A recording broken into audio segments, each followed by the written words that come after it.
මම ගීතා මද්දුමගේ ඇත්තටම අද වර්තමාන ආණ්ඩුව ගැන කතා කරොත් ආණ්ඩුවේ ඉන්න සියලුම දෙනා අද මේ වෙනකොට කරන්නේ පොඩි දරුවාගේ ඉඳලා වැඩිහිටි පුද්ගලයා දක්වා වෛරය, ක්‍රෝධය පතුරවන එක. මං අහන්න කැමතියි මේ ආණ්ඩුවෙන් ඔබතුමාලා මේ ආණ්ඩුව බාර ගන්නකොට කතා කරේ කොහොමද? දැන් කතා කරන්නේ කොහොමද? ඒ වගේම අපි දන්නවා දැන් පහුගිය දවස්වල ප්‍රසිද්ධ පාසලක සමාජ මාධ්‍ය මේ වෙනකොටත් සංසරණය වෙනවා. ඒ පාසලේ දරුවෙක් හා ගුරුවරුන් සම්බන්ධව තිබුණු එක්තරා වීඩියෝවක් සමාජ මාධ්‍ය පුරා ලොකුවට සංසරණය වෙනවා. ඉතින් ඇත්තටම අපි මව්වරු විදිහට ඇත්තටම කනගාටුයි මේ දේවල්, මේ දරුවන්ගේ මේ දේවල් දකින්න ලැබීම ගැන. ඇත්තටම මේ දේවල් වලට අද මේ රජය අනිවාර්යයෙන්ම වග කියන්න ඕනේ. මේ රජය තමයි මේ දේවල් වලට හේතුව. ඒ මොකද ගරු බිමල් රත්නායක ඇමතුමා පාර්ලිමේන්තුවේදී කියන එක් අවස්ථාවකදී අවුරුදු 16 පැනපු දරුවෙකුට රුපියල් 5000ක් දීලා සෙක්ස් කරන්න කියලා ගිහිල්ලා ඒවට දෙමව්පියෝ මැදිහත් වෙන්න එපා කියනවා. මේ පාර්ලිමේන්තු මන්ත්‍රීවරයෙක් කියන්නේ පාර්ලිමේන්තුවේදී. ඇත්තටම මේවද පාර්ලිමේන්තු මන්ත්‍රීවරු පාර්ලිමේන්තුවේදී ප්‍රකාශ කරන්න ඕනේ. මේ දරුවෝ බලාගෙන ඉන්නවා, ටීවී බලනවා, මේ දරුවන්ට ඇහෙනවා මේ නිවුස්. ඉතින් මේ වගේ ප්‍රතිඵල තමයි මේ අද පාසල් වලිනුත් මේ අපිට දකින්න ලැබෙන්නේ. ඉතින් ඇත්තටම මේ අද ආණ්ඩුව කරන්නේ මේ ආණ්ඩුව ඉන්න මුල් පුටුවල ඉන්න ජනාධිපති අගමැති ඇමතිවරු මේ සියලු දෙනාම අද මේ කරන්නේ මේ අපේ දරුවන්ගේ අනාගතය විනාශ කරනවා, දරුවන්ගේ අධ්‍යාපනය විනාශ කරනවා, මුළු මහත් සමාජයම විනාශ කරන එකක් තමයි මේ කරන්නේ. ඉතින් මම ආදරණීය අපේ මේ අම්මලගෙන් අහන්න කැමති අපි දන්නවා අපේ අගමැතිතුමිය මැතිවරණ වේදිකාවල ඡන්දෙට කලින් කොහොමද කතා කරේ? ඔබතුමිය රට වටේම ගිහිල්ලා අපේ කාන්තාවන්ට කතා කරා. එතුමිය කතා කළා මොනවද කිව්වේ කාන්තාවන්ට, දරුවන්ට මේ තියෙන දේවල් කියන්නේ ඔබතුමියන්ලට වෙන අසාධාරණ වලට ඒගොල්ලෝ පෙනී හිටිනවා. මම දැන් ඒ කාන්තාවන්ගෙන් අහන්න කැමතියි දැන් ඔබතුමියලාට සාධාරණ හිට උනාද මේ අගමැතිතුමියගෙන්? මැතිවරණ වේදිකාවල කතා කරපු දේවල් ඔබතුමියලාට පොරොන්දුන දේවල් දුන්නද කියලා මම අහන්න කැමතියි. මේ වෙනකොට කිසිම දෙයක් නැහැ. එතුමිය මේ සමලිංගිකත්වය ප්‍රවර්ධනය කරනවා මිසක් මේ දරුවන් වෙනුවෙන් කාන්තාවන් වෙනුවෙන් මොනවද කරේ කියලා මම අහන්නේ කාන්තාවන්ගෙන්ම කැමතියි. ඒ නිසා මම ඇත්තටම කියන්නේ මේ වෙනකොටත් මේ ආණ්ඩුව කරගෙන යන්නේ මේ සමාජයේ පිරිහීමට ලක් වෙලා තියෙන එක තවත් පිරිහීමෙන් අපේ දරුවන්ගේ අනාගතයේ අපේ මේ දරුවන්ගේ අධ්‍යාපනය මේ සියල්ලම විනාශ කරමින් මේ සමාජය නැති වෙන්නම කටයුතු කරගෙන යන එක තමයි මේ ආණ්ඩුව කරගෙන යන්නේ මේ වෙනකොට.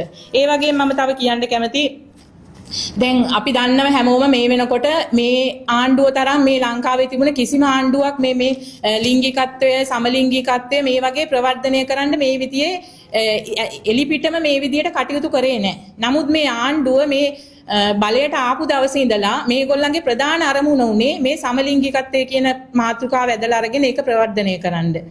ඒකට මම උදාහරණයක් කියන්නම්. දැන් අද අපි දන්නවා රජයේ මාධ්‍යවල ටෙලිනාට්‍ය යනවා. සමහර ටෙලිනාට්‍ය තියෙනවා. ඒ වගේම රජයේ මාධ්‍යවල, පුද්ගලික මාධ්‍යවල ගුරුවරු ශිෂ්‍යයෝ සම්බන්ධ කරගෙන සම්බතා පවත්වන ටෙලිනාට්‍ය යනවා. ඒ වගේම සමලිංගිකත්වයේ තියෙන ටෙලිනාට්‍ය යන මේ රජයේ මාධ්‍යවල මේවා යන්නේ. ඉතින් මම ආන්න කැමති මේ ජනමාධ්‍ය ඇමතිකෝ මේවටයි මේ වාරණ ගේන්න බැරි. අපි දරුවොත් එක්ක එකට ඉඳගෙන මේ ටෙලිනාට්‍ය නරඹන්නේ. අපි කොහොමද අම්මලා විදියට මේ දරුවෝ ඉස්සරහා තියාගෙන මේ දේවල් නරඹන්නේ?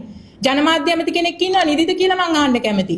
මේ දේවල් ඔබතුමාලා බලනවා නේද? ඔබගේ දරුවෝ බලනවා, ඔබගේ සහෝදර සහෝදරියෝ බලනවා. කොහොමද මේ දරුවෝ බලලා අපි දරුවන්ට ඒ දෙයකින් අහන ප්‍රශ්නයකදී මමත් මවක් විදියට මගේ දරුවෝ ඇහුවොත් අම්මේ මේ මොකද්ද කියලා මං අහන්න දෙන උත්තරේ මොකද්ද?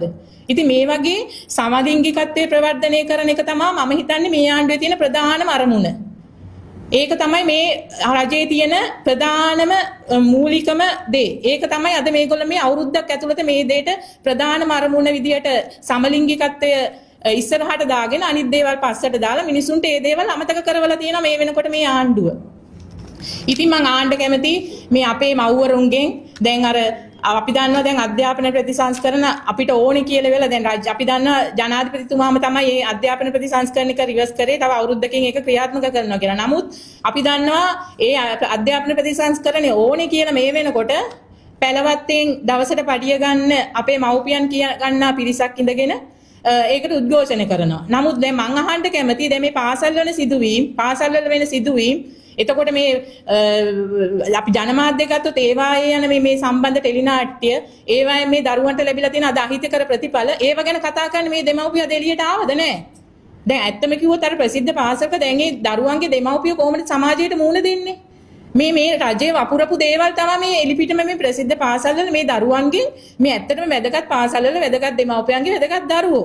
ඉතින් මේ රජයේ ගෙන යන මේ පිළිවෙලන් නිසා තමයි මේ දරුවෝ මේ විදියට ඒ දේවල් වලට මොකද ළමයි බය නැහැ මේ වෙනකොට. ඒ කියන්නේ අපි ඒගොල්ලන්ට සමාජ මාධ්‍යෙන් දකින්න ලැබෙන්නේ මේ දේවල්, රූපවාහිනියෙන් දකින්න ලැබෙන්නේ මේ දේවල්. ඉතින් මේ දරුවෝ බය නැහැ මේ දේවල් වලට යොමු වෙන්න. ඉතින් මේවට මේ සම්පූර්ණ වග කියන්න ඕනේ මේ ආණ්ඩුව. මොකද මේ ආණ්ඩුවට ඕනේ මේවා ප්‍රවර්ධනය කරලා වෙලා මේක මුළු රට පුරාම මේ දරුවන්න මේවට යොමු කරන්න මේ සමාජ මේ ආණ්ඩුවේ ප්‍රයත්නේ.